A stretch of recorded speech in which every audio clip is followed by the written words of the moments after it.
Hey, what's going on, everybody? David Noe with Speakeasy HR, presented by Payroll Partners, and we're back at it for another brand new episode.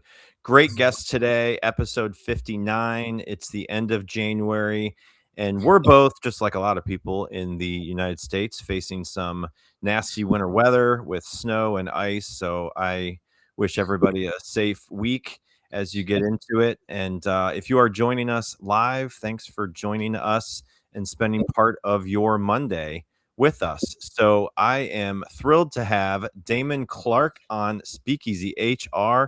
Damon, welcome. How are you today, my friend? I am fantastic. A bit cold.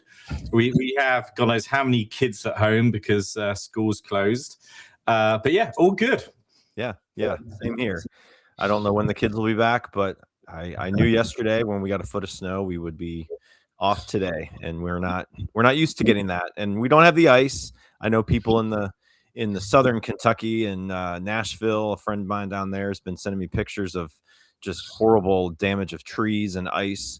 So wish everybody safe journey through this storm that we've all had. But Damon, we have connected over the last few months, and going back to when we first started interacting, I really thought your insights would be great to add to this show. So I appreciate you being available to come on. And so if you want to start and just tell us a little bit about yourself, your background, what you've been into, and anything that you want to share about your life and your work. Yeah, sure. So originally from the UK, now based in Boston. So I'm now in New England. And I started my career in tech sales and marketing. So I worked 12 odd years for the likes of Acer Computers, Dell EMC, and some large tech companies. And I actually did a behavioral assessment back in my early career, and it just changed my life. So I did a DISC assessment, and I realized my self-awareness didn't really exist, particularly when it came to how I communicated. So after doing that DISC assessment, I became, I realized I could adapt my communication. So when my manager said, "How am I doing?" instead of giving a very high-level answer, I could actually give a more detailed analytical response. I'd say, "Hey, I'm 80% of my number. I think I'll finish on 140 by the end of the quarter, and I need help with ABC." So as soon as I adapted my communication, our relationship got better, and I became obsessed with self-development and particularly behavioral science. So zoom forward, 10 years from that moment, I left Dell EMC, set up a training company in the UK. Based on team development. I did that for 10 years, sold that, moved to the US to be closer to my wife's family, where I ended up at a consultancy called Predictive Index, who specialize in behavioral science. I begged them for a job and wouldn't leave them alone. And eventually, I even offered to clean, no joke, I even offered to clean their toilets. And eventually they gave in and gave me a job. So I spent a few years there. And then they had some global clients they needed some help with, and they actually offered me an opportunity to spin some clients off to me and manage them as a consultant. And now I've been going 4 years with Talent Optimizers. So we specialize in building high-performing teams and aligning teams with strategy.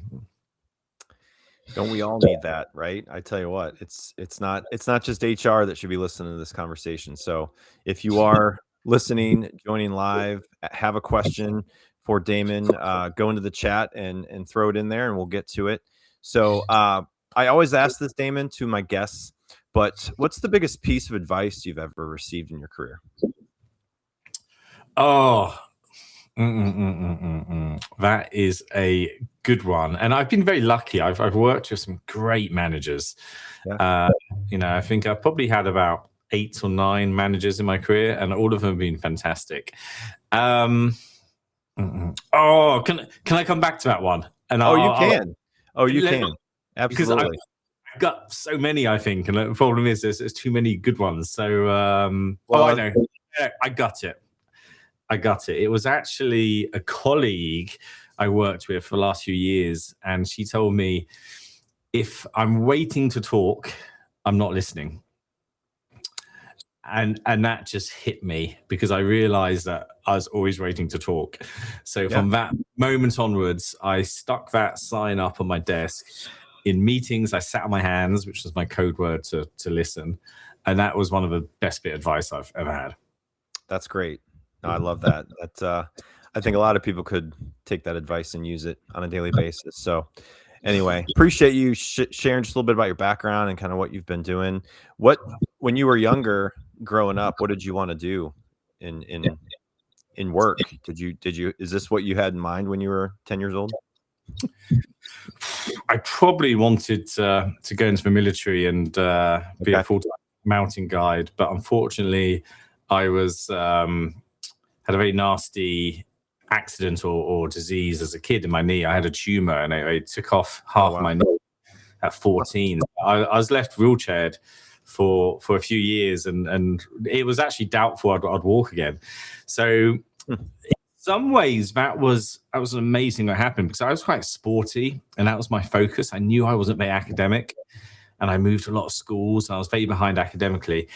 And as a result of being like really competitive and having everything I was good at or enjoyed taken away, it kind of made me focus on my schoolwork and realized, at quite a young age, at 13, 14, which is very unusual for a boy, I'm like, I got to be good at something. So it made me kind of work harder and kind of catch up at school. So yeah, originally I probably wanted to do something involved with sport, and then I just became obsessed with business, and I've always been obsessed by business and marketing and sales.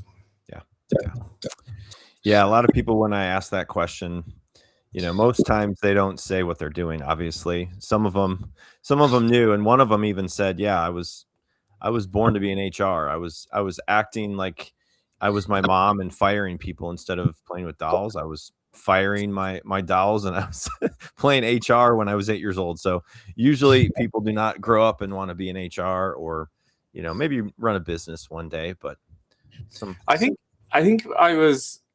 It doesn't matter what I would have done. I would have always been. I've noticed that all my careers, I've always been like so focused in mastering them. Whether I was a security guard at university or I worked in bars, I always had this motivation to be the best I could be at that specific thing I was doing. So I don't necessarily think it would have mattered where I ended up. I probably would have enjoyed. I always enjoy what I do. Yeah, that's great. Well, good. Well, before we dive into your topic about building high-performing teams with data, we have one more segment, which is called the world-famous envelope icebreaker game, and it is nothing too hard to think about. But as we transition, think of a number 1 through 15, and we'll see what's in the envelope here.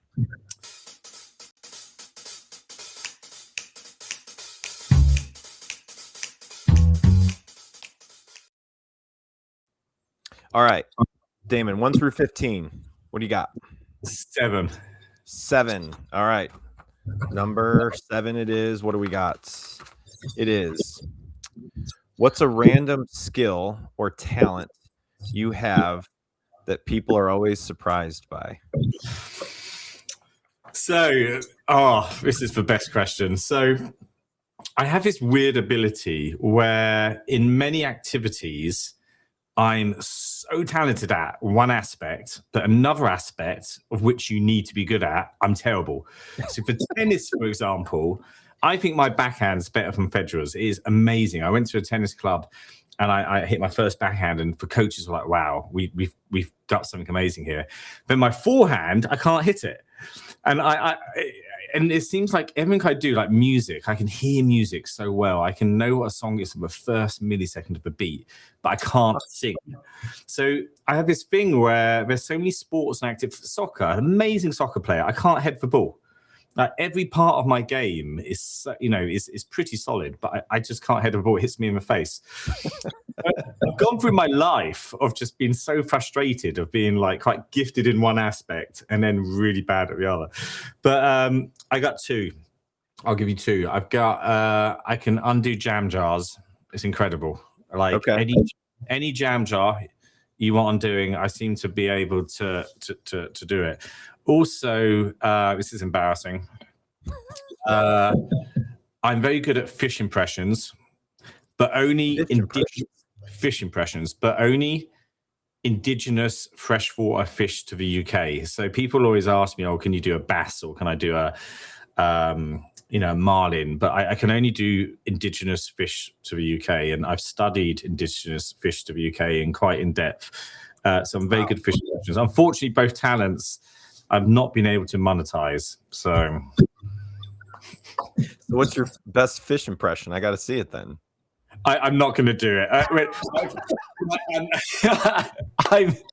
I still have. I did it once. I did it once at work, and I think people still talk about it. I mean, they're good. I'm going to blow my own trumpet. They're very good.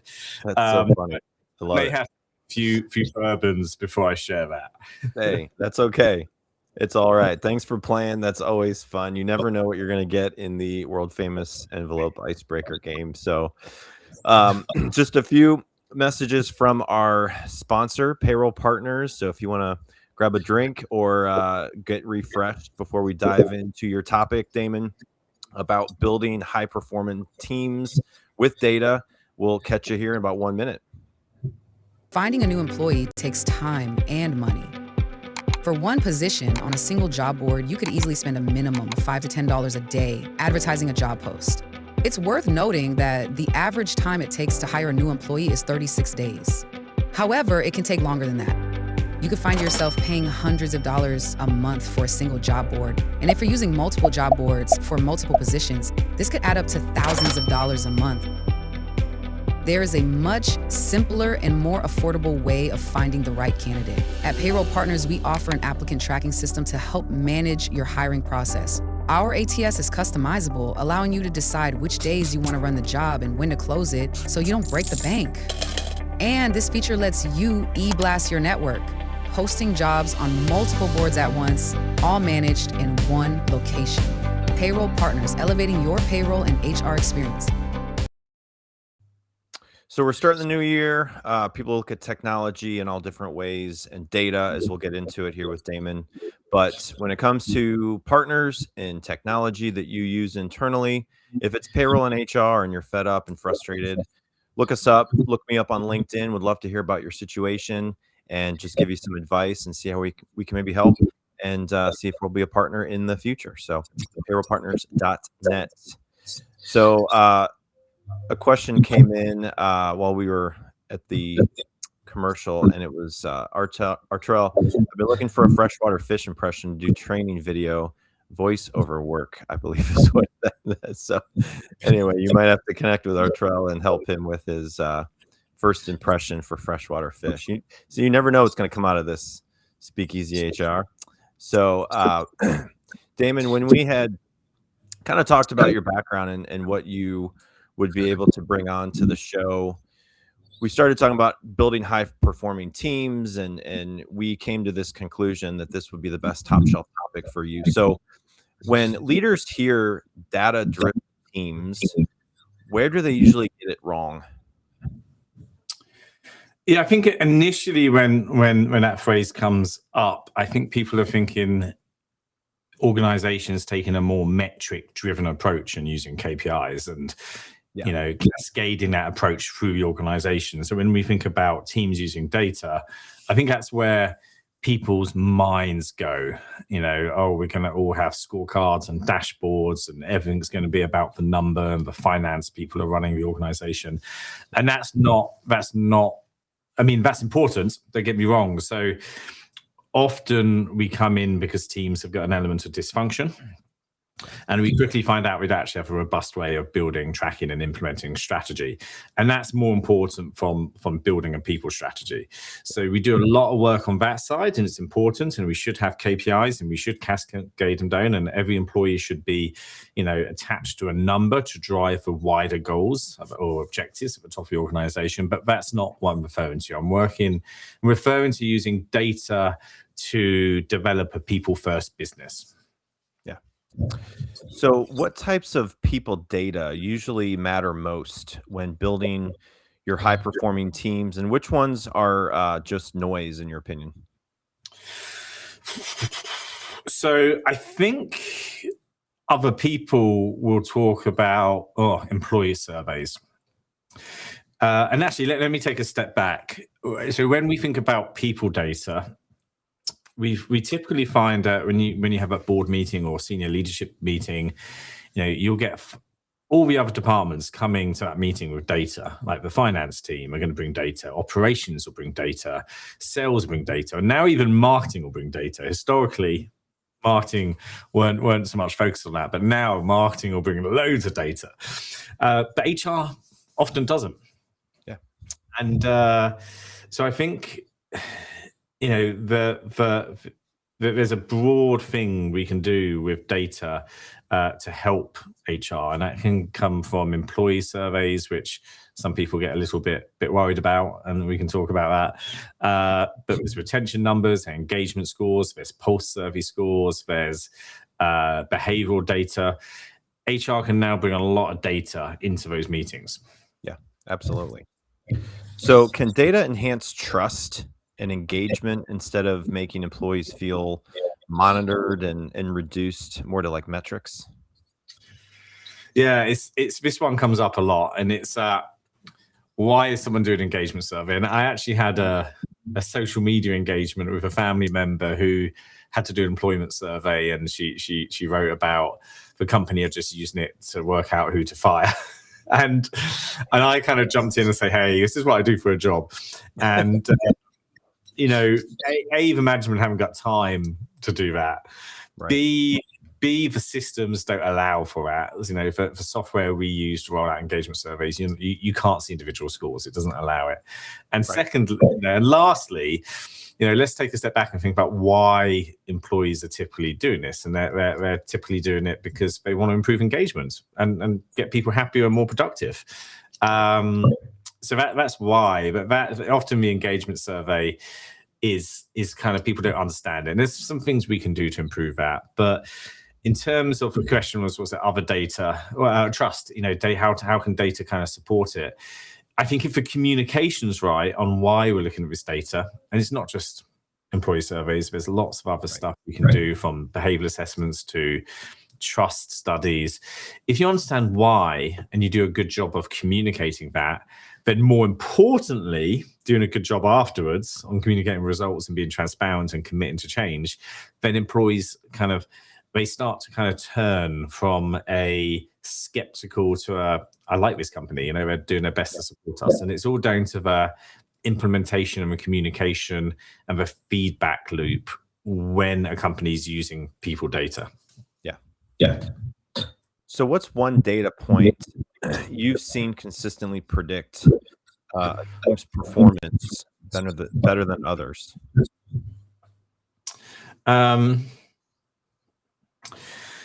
So surprisingly, a lot of organizations don't have any system in place. But that employee engagement surveys, if you do the right one, is just so powerful. That information is just awesome. Then also doing more simple pulse surveys really help. And I know I'm kind of focusing here on engagement surveys. And when we originally spoke, we were talking about more leadership development and building high-performing teams and using data to do that. But yeah, what's the original question? It was more around one data point you've consistently kind of seen to help predict the team performance. So, thinking about really a team that you've worked with that were struggling and trying to help predict their team performance. What metric, what data point do they really see most valuable in? And it could be engagement. It could be performance metrics. It could be engagement metrics. Because, I think if someone is commuting to work, I talked about this last week on a different podcast I was on. If somebody's working at home and they are in a good mood and they get in the car and they drive to work, between the time they leave their house and the time they get to work, something happens and they just get road rage and they just get so mad. And then they go to work and then they're asked to do a performance or some kind of engagement survey. You're getting them at the wrong time. You're getting them at a point where they're mad, frustrated. Could be about something that happened outside of work or in work. So I think engagement surveys, as you bring them up a lot, I do think they're important. I think they're important to communicate and clearly communicate on. But when it comes to the performance of a team, right? Like I see that as like, yes, you can use the engagement scores, but is there an actual one piece of data that you see from a predictability standpoint for the future of a team, and if that's going to really stand out, to really be mindful of? You know what I mean? Absolutely. So, yeah, the engagement piece is brilliant for a broader understanding, and that's something every organization should do. More importantly, I think we may get onto this later, is the take action part. But in terms of that one metric, it's a simple answer. It's trust. So when we run our my favorite workshop, and where I spend most of my time, is working with senior leadership teams. We use a model called 5 Behaviors, which is from a book by Patrick Lencioni, 5 Dysfunctions of a Team. And they do a great survey. Again, this is data. We love data. And we normally start that leadership team journey by trying to benchmark where are they on that journey, and try and kind of introduce this philosophy of continuous self-development. High-performing teams don't magically happen. You need to work at it. So we start off doing a 5 Behaviors survey, and for those not familiar with 5 Behaviors, it's 5 behaviors which help support a high-performing team. First one being trust. Looking for the inside scoop on payroll? Whether you're a payroll pro or just curious about your paycheck, we've got 2 podcasts you cannot miss. It's About Payroll delivers the latest trends for payroll pros, and It's About Your Paycheck is here for employees, breaking down pay and rights in simple terms. 2 great shows, 2 great hosts, and endless insights to keep you informed and empowered. Subscribe now and elevate your payroll knowledge. Brought to you by Work Defined, where payroll meets people. And if we can get trust, and that's not predictive trust, it's vulnerability-based trust. If we can have vulnerability-based trust, we're more likely to engage in healthy commitments. And when I mean healthy commitments, it's not mean-spirited, conflict. It's not mean-spirited conflict, or even worse, artificial harmony, which destroys teams. It's healthy conflict. If we can get healthy conflict, we're more likely to get commitments on what needs to be done. And then if we all have commitments on what needs to be done, we can hold each other accountable, and more importantly, accountable to the right results, very strategic company results. So they all build. And if we put at the bottom, it all starts with trust. So if I can get that trust from usually we get scores under 3, which... So when we do the scoring system, it's funny. A lower score is better from a misaligned score, okay? So sometimes we get misaligned score where some people thinking, we're great at this, and others going, we're not. That's a bigger problem from a lower score. But if we can work on that metric and build that foundation of vulnerability to base trust, it kind of everything starts falling into place. So yeah, there's my response, trust. Trust, love it. So how do you balance data insights with the human judgment, and when the 2 seem to kind of conflict? That's a really good question, because they do conflict. And time again, we've done these either 5 Behaviors leadership assessments or full out employee engagement assessments. And the leadership team are almost dismissive of results. And when we think about company strategy, we normally put into 4, we have a model where we can put into 4 buckets. So strategy or objectives usually fall into innovation, agility, teamwork and employee experience, process and precision, and results and discipline. So a company will have one or combination of those 4 focuses in their strategy. And quite often what happens is leadership teams are very comfortable with innovation, agility, and very comfortable with results and discipline, just by the nature of the hardwiring. We get a lot of high dominance. This is behavioral speak. So we get a lot of high dominant behaviors who are comfortable with ambiguity, fast moving, very much focused on that strategy. And then we often get, we get the engagement scores, and there's clearly an issue. But we often have this mindset of, but we're a GSD team, get stuff done. I'll use a polite word. And they're almost dismissive. Well, why would we want to, put some time into people here? Why do we need to do a reward and recognition program? It's your job. Why would I reward you for doing your job? Just do it. Now, the leadership team's behavior is very much that mindset. And that's what you need sometimes. but other people and other departments in the organization are a bit different. So we often get this almost dismissive attitude to these results. And then what happens is that take action and that focus just isn't there on the follow-up. And if you don't follow up on these surveys, you get more disengagement. So that's what I see sometimes with leadership teams, maybe dismissing because of their behavioral hardwiring. Yeah, absolutely. Artrell added a comment. I appreciate the inclusion of the commitment to get things done that is necessary to perform at a high level. Absolutely. Thanks for the comment, Artrell. Keep them coming. Okay, so how can small or resource-constrained organizations start using data effectively without expensive tools? That's another great question. So I think that there's a couple of things organizations can do. And I think this applies to large organizations as well, because even a large organization quite often don't have budget. You'll be surprised. I've got Fortune 100 organizations I work with who are on a spending freeze and have no budget for leadership development. It blows my mind. So I think this message is applicable to anyone. But I think the first thing is trying to pivot to a people-first approach. I said earlier, in those executive team meetings, often on those scorecards and metrics, there's not a people-focused KPI, which is crazy. If you think about why goals are missed, goals are usually missed because of people. And then we just see such a opposite dedication or focus on leadership teams when it comes to people. So I think the first part is, I'm going to answer this in two ways. The first one is starts with a leadership team.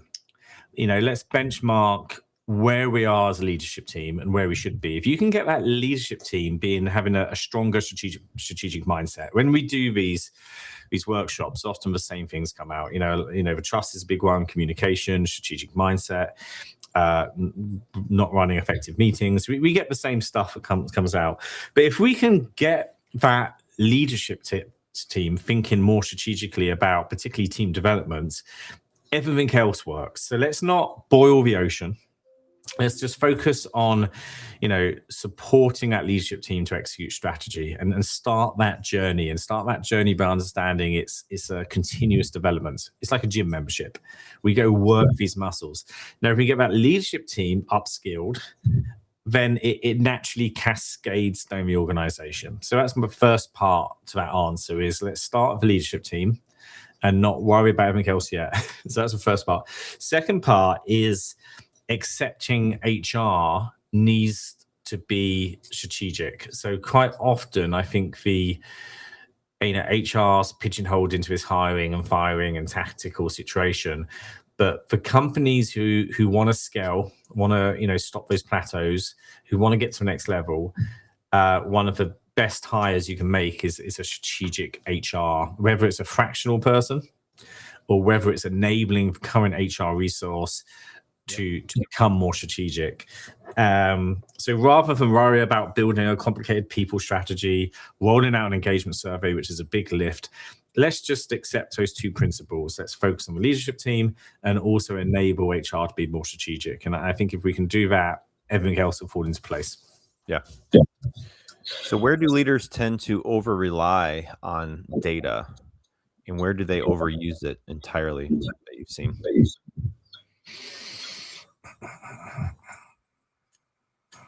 I said earlier that sometimes organizations can be too data-driven from a strategic point of view. They often commit to too many KPIs, too many goals. So if I could play leadership bingo, I feel I could save companies a lot of money sometimes. So I go in and it's always the same 5 things what pop out. And one of them is too many objectives. And then the result of too many objectives are too many KPIs and then too much monitoring. And we have a few clients like this where we're tracking too much. I always say, if we can focus on 4 initiatives or 3 initiatives, we'll get 3 initiatives done. If we look at 6 initiatives, we'll get 2 initiatives done. Like less is more. And then less is more when it comes to like data, tracking, focus, etc. So that's one of the things we do a lot of work with, is really being laser focused. And one new thing I'm trying to work with on some thought leadership is about patience. Really asking, does this have to be done this year? Because again, those high dominant behaviors in the leadership team can be inclined to kind of push too much on. And sometimes they're happy doing it because they'll work weekends and late nights, but the impact on the organization, and that can cause disengagement and retention issues. So yeah, that's what I see on the data side in organizations is just commitment to too much. But on the talent side, that's not my problem. My problem is, I see, is getting any data. Yeah, we're still early in this wonderful world we work in. We're quite in the infancy of HR trying to get data. Now we understand we should have engagement surveys. The new area is behavioral data. How can we make sure the right people in the right seats? How can we align teams to strategy? How can we implement AI? So I feel with HR at the moment, from a data point of view, we're still in early stages, and that's not my issue. My issue is getting people to make a data approach, not too much data at the moment. Right. Yeah, humans. My previous guest, one of my previous guests talked about how humans are messy. Humans have a lot going on, and you can't expect to get 100% out of every individual in their job. So using data to obviously motivate them, to keep them engaged in their job, to keep them from, trying to avoid burnout.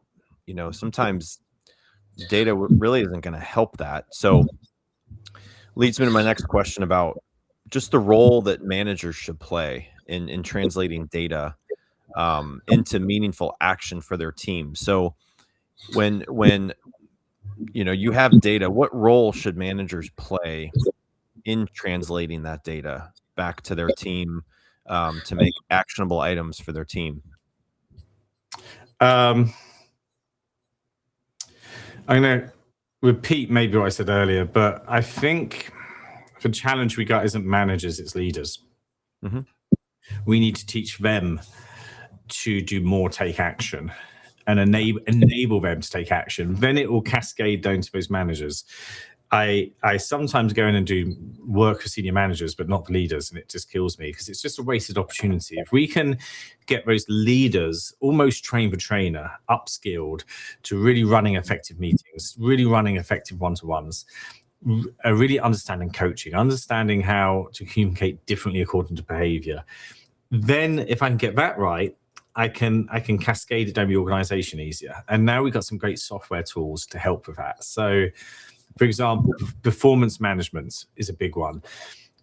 We still see organizations tracking performance on spreadsheets, which is just crazy. So now we've got meeting management software. I think I don't know if Payroll Partners has a solution on that side. We use something called PI Perform. We run it internally. So all our goals are tracked in there, and we can cascade all the goals of the organization. We got all our quarterly MBOs or key initiatives that we all commit to as directors and managers. And we can track those in meetings. We can bring in the behavioral data and make sure we're communicating effectively in our one-to-ones. We can track all the actions. We can track how everyone else is having meetings on a dashboard. So it was a big change, game changer. So for us to answer that question again is starting off at a senior level and kind of introducing, not too much. The other thing we work on is less content and more action planning. In terms of training, we find that leadership teams and people get too much training. It's too complicated. It's not practical. It's too much, where we prefer to do less and just make sure there's more action planning and implementation. So if we can get that leadership team upskilled and then use some smart software to help those managers, everything will start flowing a bit easier. Yeah. Can you share maybe an example where data really revealed that hidden team issue in a situation that you've had recently? And if that unlocked unexpected performance and kind of got them on a better path with your work with them? Does any situation stand out to you?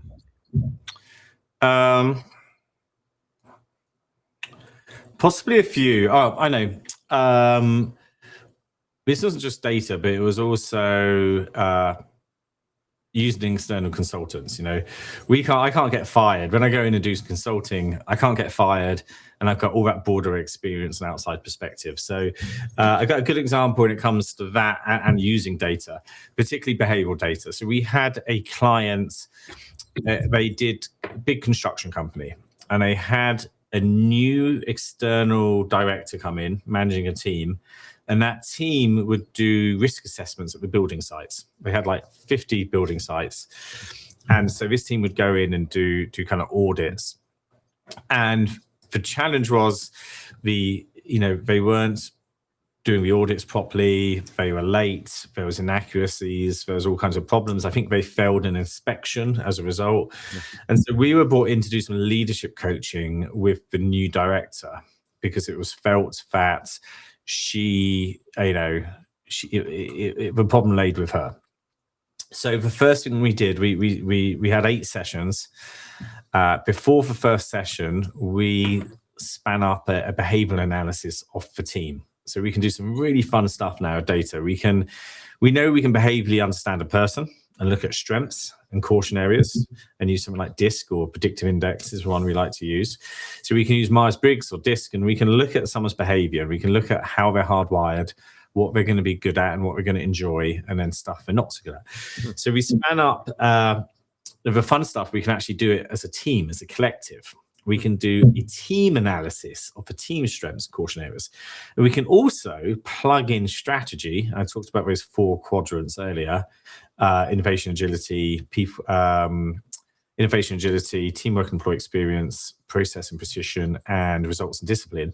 We can map strategy into those 4 quadrants and overlay that strategy to the team and look for potential misalignments. So we can almost have a crystal ball, and we can actually say, this team's going to struggle to get these goals done because they're not hardwired to work in this area. It's like putting a whole bunch of detailed, analytical people into charge of a project which revolves innovation agility. They're just not hardwired to do it.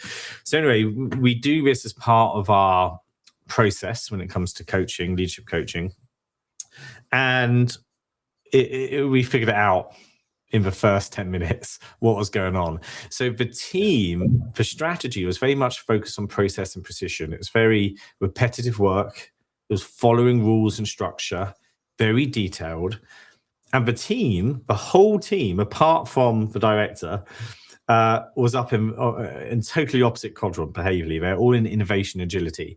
So what they did is they promoted all these site managers who were all people, very people focused, very high level, did lots of different jobs. They were more generalist from specialist in terms of what they enjoyed. And she inherited this team. She didn't build it, she inherited it. Now, and the strategy was polarizing strategy to the hard wind of the team. So it wasn't the director's fault things weren't working. She had a team which just like putting a whole team of left-hand people, getting them to do right-handed work all the time. So even before we got involved in the coaching engagements, we figured out what was going on. That was the problem. And that's a great example of how we use data and a tool and a consultant to figure out this problem. And that was an expensive issue because, even firing her, going down that route, we're talking probably a $250,000 challenge, plus all the mistakes and probably more. And we figured it out in session 1 of our first session with her just by collecting data. Wow. Yeah, I'm sure you've seen a lot of situations that you just can't really explain. It just is a common theme to a lot of the situations I think that you come up against with issues in organizations. So looking ahead to 2026, or looking ahead into the future of this year, what do you see with data reshaping the way we define and measure high performance? Looking ahead, So I was about to say AI, but I think we're not there. Not that we're not there. I think there's so many easier, simpler stuff, basic stuff organizations need to do. And I think it's, again, going back to that, how can we be a little bit more people first? Let's look at that leadership team. Often we're brought in because of companies are stagnant or having dysfunction or, plateauing or having problems. And what we find is the basics are still not being done. And, whether that's having a business operating system and having a kind of 10-year focus and, a 3-year plan, a 1-year plan, backing into quarterly cycles, having a scorecard. Also, mission, vision, values. We find a lot of organizations don't have that. And I think this is a separate podcast, but if you haven't not only got mission, vision, values, and you're embracing them and they're embedded in how you hire, how you manage, and how you fire, and you're every single day, then that's an opportunity, huge opportunity missed. So yeah, and if the AI part, we use AI to a degree now, and we got some projects, doing client success with AI and business development of AI. But I think in terms of looking ahead, it's really thinking that you're looking at your leadership team and figuring out, is there a plan in place for development? Do we have a talent strategy? And I think if those answers are no and no, the single thing I think which is going to impact performance is really focusing on your talent. And what happens is we start off doing this good stuff, and then all this tactical stuff comes up. It's like, oh no, this is more important. But it's like, if you always do what you always do, you always get what you always get. Like, so if companies can actually move forward into 2026, and those that don't have a people first culture, a talent strategy, and a really good methodology of making sure that teams developed in order to execute strategy, and I think that's where the focus needs to be. Yeah. And same goes with people looking for jobs. That's the kind of questions they should ask the people that are interviewing them, right? Like, what's your culture like? Is it people first culture? Give me examples on how it is a people first culture, because a company might say they are, but until you sit down and if you're in an interview setting, ask them. So another comment from, sorry, yeah, just how we teach a method of hiring. We don't hire, but we do behavioral alignment to jobs and organizational design through behavioral science. Yeah. But what we recommend is a model called Head, Heart, Briefcase. And what we're trying to do is improve job success predictability. And to do that, we can use data. So one part is behavioral and cognitive, that's your head. Then we've got values and culture, it's your heart. And your briefcase is your skills, experience, and qualifications. Now, for the culture piece, the values piece, we recommend having a totally separate person do that interview. And it can be someone more junior, someone more up and coming. And it's simply asking for examples on your values. Maybe your company's values transparency. Can you give me an example? Now, taking that data and then combining it with the head data and the briefcase data is going to improve job success predictability. And that's a great, as I said, that's a great way of making sure you're hiring on your values. That's the first part of that journey. So let's get people who agree with your values into the organization. And that's a good way to do it. Right. I had Artrell's comment up. Just want to bring it back up. A lot of people confuse data with metrics, believing that there's no metric, there's no data. I use something called data insights action, or awareness insight action. So the data is going to give us some awareness, which can give you some insight, and from that insight, you can take some action. Yeah, absolutely. So, wanted to pull this up for those of you listening. The free talent strategy assessment that Damon wanted to offer, which is a $3,000 value savings for you if you want to take his offer up on that. So tell us a little bit about this, Damon.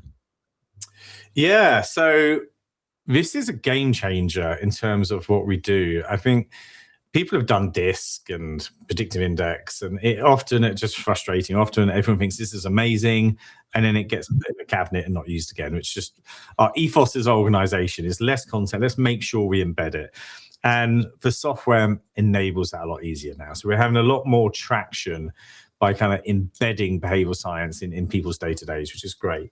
But what we can also do, as I said, we can analyze a team as a collective and align that team to the objectives we're trying to do. So whether it's a project team, a department team, a leadership team, we can analyze the collective strengths, and we provide full behavioral breakdowns on strengths and caution for each team member. And we can map it against strategy, and we can almost tell you, you are probably not going to hit these goals because you're just not hardwired. So we can provide that insight, and we give a full report on all the behavioral strengths as individuals and teams. And then we can start working out, okay, well, what do we need to do to make sure we don't miss these goals? Do we pull on some bench strength? Is it an external hire? Can we behaviorally stretch? Can someone in the team kind of stretch and kind of make sure that happens? Is there a system in place? Do we have to kind of operationally do something different? Or so yeah, it's just almost a crystal ball gazing exercise, and it's awesome. So anyone who wants to take us up on the offer, we're happy to do it. In full transparency, we often get more work out of it, because then what happens is the leadership team or the team, they want to do it with their team below. So we have a software solution which is fantastic, but you don't need to do that. It's fine. Just have a report, enjoy it. It's a really good opportunity. Yeah. Well, thanks for that offer in here, and hopefully everyone looks at that to consider taking Damon up on that offer. So, Damon, this has been great. I appreciate all your insights. I know this time goes by fast for everybody that comes on, and hopefully you enjoyed coming on and having some time with us. So appreciate your insights, and wish you all the best. Hopefully we'll keep in touch. And thanks for your time, and hopefully we don't have to deal with weather and snow for the foreseeable future. But yeah, it's been great. I just saw behind me through that window, my kids were having a snowball fight, and I got slightly distracted because I could just see one kid fall back. I told him to stay away from the window, just go somewhere else. And of course, awesome. All I could see is people bobbling about behind me. No, that's great. Hopefully they're enjoying it. I'm sure they are. So, no, this has been great, Damon. I appreciate it. I appreciate you sharing about your background, and definitely keep in touch. And if anybody isn't following Damon on LinkedIn, go check him out on LinkedIn, and obviously connect with me if we haven't. So, Damon, thanks a lot again, and wish everybody a great January and into this year. And we'll talk to everybody soon next week. Brand new episode for episode 60. Take care, everybody.